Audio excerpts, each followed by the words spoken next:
welcome to another month of manga hauling.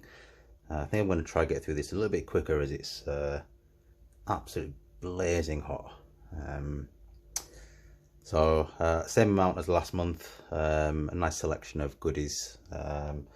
Mostly this month, kind of more alternative titles. I have one Viz title, which is just really a continuation.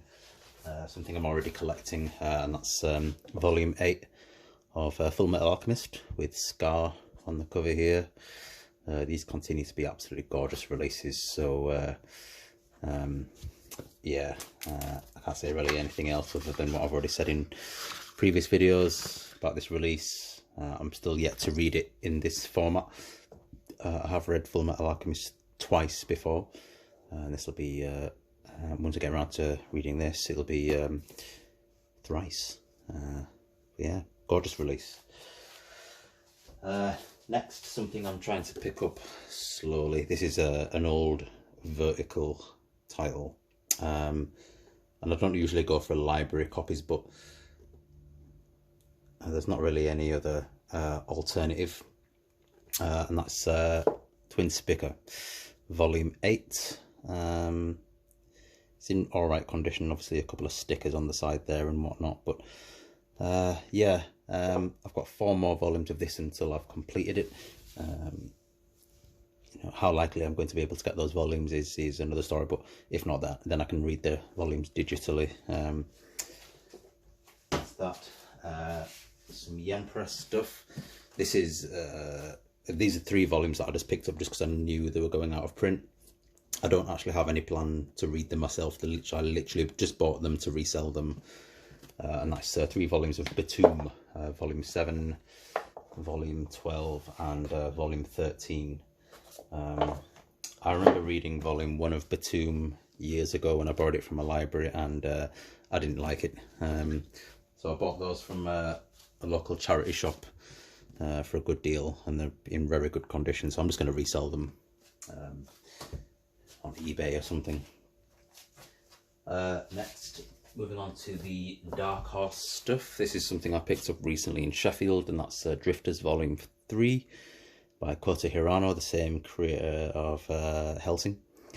Again, I got this on a good deal because it's a little bit damaged on the top corner there. But yeah, that's that. Next is something I was very lucky to come across a good deal for on Facebook Marketplace, and that's the Lady Snowblood, volume 1, which I already owned, but I just got a duplicate of it. Volume 2, volume 3, and volume 4. So very, very lucky to own this full set. Really happy with owning it. By the same writer as Lone Wolf and Cub, Kazuo Koike, and art by Kazuo Kamimura, which I believe this is the only manga of his ever released in English. But yeah, Lady Snowblood, finally own all of this. This is another one of those vastly out of print titles that very difficult to come by for a reasonable price, and these are all in excellent condition.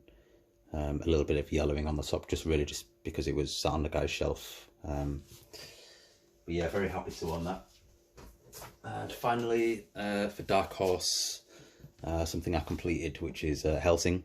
Everybody's collecting these at the moment, so it's best to kind of get them really as soon as they come out, or within, you know, a couple of weeks of them coming out. But yeah, volume 3. I won't show you any artwork as you know, I've probably got spoilers in it, and I don't want to spoil it for myself either. But that's 1 out of 3 of the manga in the deluxe editions that Dark Horse are pushing out that's now been completed. So I now have all of Hellsing. Might as well put it back on the shelf down there. Ooh, see my head. Next is some Tezuka manga, which is something I never thought I would say again, given obviously that many of them are exclusive to e-manga. But they're now being syndicated on Amazon. So I managed to pick up Storm Fairy, an old shoujo manga, I think from the 50s or 60s, just a collection of short stories. As you can see, just very typical Tezuka style. I also managed to pick up Crime and Punishment. Both of these are from Digital Manga Publishing, by the way, e-manga. So these are getting reprinted. This is a thin one, but this is based on the novel of the same name, set in revolutionary Russia in the 19th century, early 19th century or late 18th century, or early 20th century rather. Again, very typical of Tezuka style, but this is one of his, this is just a one and done sort of manga. And finally, this is something that was gifted to me by McPuffin Muffin. I'll put his channel in the description below. He's not a regular content creator, but he does have a little bit of content up, so appreciation where it's due. And that is Blackjack Volume 3 in the hardcover. Yeah, he gifted this to me as he had a duplicate. He's a similarly with me, he's another collector, and this is is worthwhile having, because from what I understand, Blackjack is very episodic, so I can kind of just pick it up and understand what's going on. I'm really happy to own that. Thank you again to McPuffin Muffin for gifting that to me. Okay, now finally is the alternative and Gekiga manga. I'll start off with something that might be a little bit familiar. That's Shigeru Mizuki's Tono Monogatari, John Quarterly's most recent release of Shigeru Mizuki's work. This was something that he published a lot later in life. This is quite a new publication for him, a bit before he passed away. And I think it's just his take on some of the more famous sort of folk tales in Japan. As you can see, just absolutely gorgeous colour pages, almost photorealistic. But yeah, I'm really happy to own this. Is a high quality release. Shigeru Mizuki has become one of those manga artists that is, if I see it, I buy it. So very happy to own this. Another one that was slowly going out of print, and this is from Top Shelf Productions, and that's Cigarette Girl. Same publisher that brought out Axe Alternative Manga, and again it's edited by same guy, Sean Michael Wilson. You see his name there. But yeah, just a nice sort of sweet little Gekiga manga. It's quite smaller than what I expected, but it's a high quality release. And I come across it for a relatively good price considering it's going out of print. Next, this one's actually written by Sean Michael Wilson with art by Akiko Shimojima, and that's the Minamoto story and eco tragedy. This is non-fiction manga about the residents struggle and with the contaminated water system in Minamata, wherever that is, and just the subsequent mercury poisoning that the residents suffered after it. Kind of just like, I mean, I haven't read it yet, but it kind of reminds me of the whole Erin Brockovich sort of story. I don't know if there's any parallels with that, but just basically about the government trying to cover it up.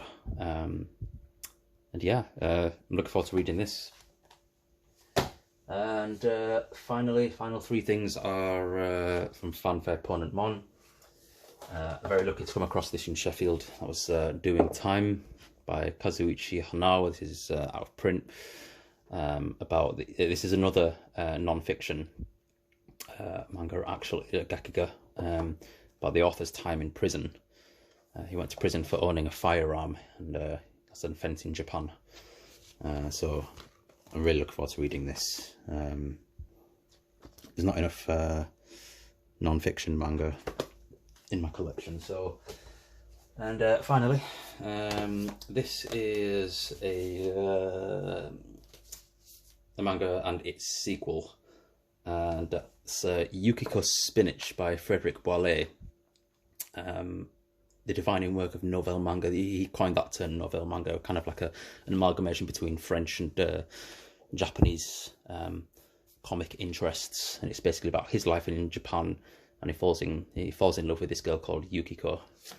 But yeah, I'm looking forward to reading this. The the artwork is, it almost looks as though it's drawn from photographs. I'll try to show you kind of like, I mean, it's so realistic, which makes me think that maybe he took photographs or like a film and then just kind of rotoscoped it, or just, you know, drew over the cells or something. I don't know. It just looks really realistic. And then apparently this is a sequel, Mariposa Parade, written by Frederick Boilet and Kan Takahama, who was the author of Monokuro Kinderbook, and that's her artwork there, very digital. So yeah, again, they look like photographs,